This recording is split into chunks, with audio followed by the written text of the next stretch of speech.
Hello, hello, hello. This is Tom from Tom and Ruth Philippine Adventures. Today, we're going to talk about something. So, stay tuned. The something is I want to talk about is should you buy a tuk-tuk? Hey, you got some great deals on them now. Or do they really? Man, it's like car sales. They always make them seem like it's really great deals, but I'm not really quite sure that they're what I call great deals. It's getting ready to rain here, so great deals to me is something that basically is cost. You can actually buy what they call a tuk-tuk now. Well, you could actually buy them outright, 180 to 200,000 peso, which ends up being about 200,000 pesos, about $4,000. So you're looking at anywhere from 3,500 to $4,000 for a tuk-tuk. Is that a good deal? I don't know. Well, listen to this deal. Say you put 40 bucks down and you pay 9,000 peso a month. Is that a good deal? Well, it might be. Actually figured out the numbers. $108,000 a year for 12 months. 108,000. How much is that? That's $2,000. What if you finance it for 3 years? So 108,000 times 3 is 324,000.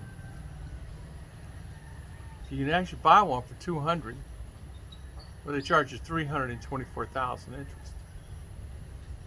So you got 100 and let's say 100 and change interest on that tuk-tuk you're buying.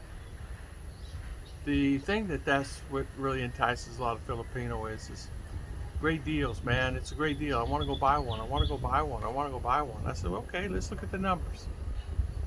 So I looked at the numbers today and I go, whoa, great deals, all right. You put 60 bucks down and you pay, there's another one in town. This is a Baja. Then there's another one, there's many different brands out there. And it costs you about, I would say, you put $60 down and you pay 6,000 peso a month, which actual cost on one's about 5,500 a month. If it actually costs one out, 200,000 divided by 36 months. So just say you pay $100 a month, and you don't own it, and you add up the numbers. It's still very expensive. The sad thing about it is buying a car. You can actually buy a car, a used car. These are new 200cc, 230cc motor tuk-tuks with no air conditioning. Just there's not much to them. There's just very little to them. The care on them is not too much. So, say for instance, you buy one for 200,000.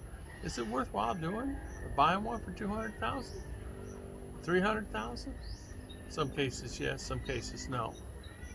I know for me, I looked at buying one and I started putting together numbers. A couple of Americans recently went to town and in Duma, and one in Naga went to go buy them, and they did a video on them. And I put together the numbers and I go, do you guys know? Do you even know that you're paying $2,000-3,000 interest on those?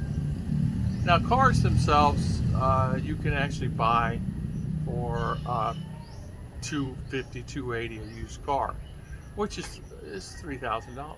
So even $3,000 is a lot of money. If you think about it. I mean, on a used car, $4,000 on a used car, and a lot of times you're going to make repairs to it.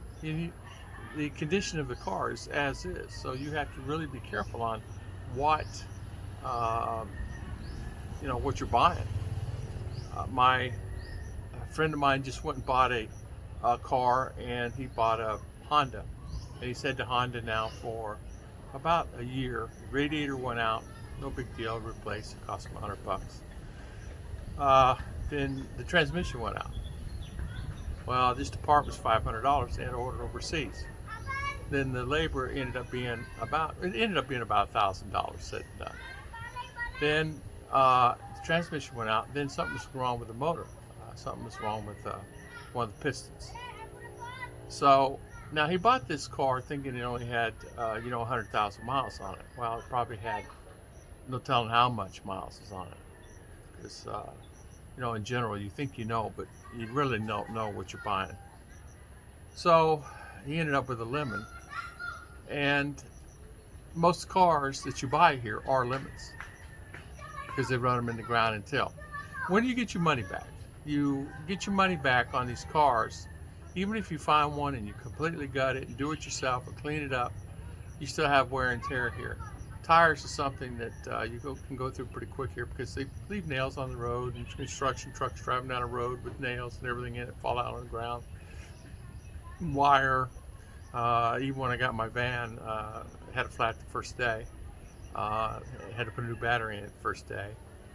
Made them put a battery in it the first day. Battery they put in it was brand new, right? So okay, brand new battery. Well, brand new battery was not brand new battery. So it was something that, okay, takes care of that. So you have to really be aware of things when you purchase things. Used cars, new cars, even a new car, you want to make sure you try to get a good one. One that's really something that will last you a while. Now, some guys come here and they buy a brand new truck. They spend $30,000, $40,000, $50,000 on a truck or a car, and they drive it 100 miles a month. And I can't see doing that.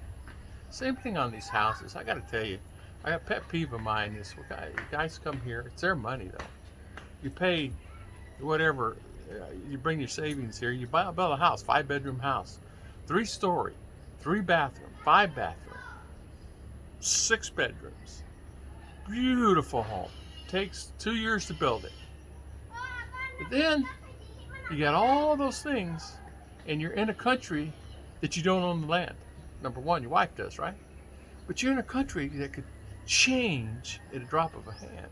Things could change here dramatically, including me. But at least I can store this house. I can actually close this bad boy up and store it. But a house, I can stick it anywhere here in the Philippines. Heck, I can ship it overseas back to USA if I had the money. But many people don't realize that when they spend all their money, and they do spend all their money in a lot of cases, $100,000, $200,000, $300,000 buying the land, property, building it, getting it all situated. Then they find themselves behind the 8 ball, 2 years, 3 years, 4 years, and they need $100,000 for help, and they don't have it. Kids are running up down the street, Omer, having fun. So that's all that matters. Omer, get over here. Be good. Quit barking at the kids. You stay here with your daddy. He's good. He'll stay here for 2 seconds. The thing too that it just bothers me a little because I'm not really sure. Even if a guy has $500,000 in the bank, say he has $750,000 in the bank, just say that. You come here and you spend $200,000 on a house. Everything's fine and dandy. You're 60 plus. Reach 65, reach 70. At that $500,000 or $750,000 that you have in the bank, all of a sudden it's dwindled down to at least $250,000. Then all of a sudden you get sick. That $250,000 could be gone. And that's what's happened to a lot of guys. I get a lot. I'm not going to go on and tell you all the stories. I'm not going to do that. I mean, I get emails, guys telling me that I spent all my money. I got so many stories. I got a guy, name's Terry. His name's Terry Spoon. He said it's okay for me to use his name. I just haven't done it. He came here and he spent $500,000. Land, property, house, cars, drivers, maid, cook, all the things that a man could wish for and want for. He lives like a king. Got sick. They couldn't operate him on here. It was in cardio, heart. So he ended up going back to the States. He went to Thailand, went whatever, but they couldn't really have it. Went back to the States. Best doctors in the world. So he went back to the States, got operated on. Everything's fine. Comes back here, had complications. So he's trying to sell this house he built. Can't sell it. You're not going to sell it. Even if I tried to sell this, let's just say I paid $5,000 for these 2 lots. Be lucky to get, $1,000 out of the lots. You could probably put the whole property up for $1 million, $1.5 million. Gonna sell it for that? No. Only one other person to buy is an American or somebody foreigner. Not a lot of people walk around million peso, 2 million peso in their pockets. Very few. So Terry found himself in territory that he did not like. So he's just back in the States, of course. All that money's gone. Be very careful what you do, because what you do today is going to affect you tomorrow if you're not careful. So even if buying a tuk-tuk, it matters a lot. A car, a motorcycle. And even these motorcycles, they charge these poor Filipino motorcycle, put 5,000 peso down or 2,000 peso down. The guy's working for a solid month just to put down on a motorcycle. A motorcycle you can buy in the States for $1,000 tops. They sell them here $2,000-$3,000. It's amazing.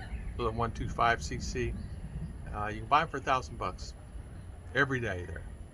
And you buy them here, and they're just small motorbikes. They're just no power. You get 2 or 3 people on it. Can't make it up the roads and the mountains. So, but the charge is for poor Filipino $2,000-$3,000 for that $1,000 bike. God bless everybody. Thank you so much for always watching Tom and Ruth Philippine Adventures. I'll see you guys next time.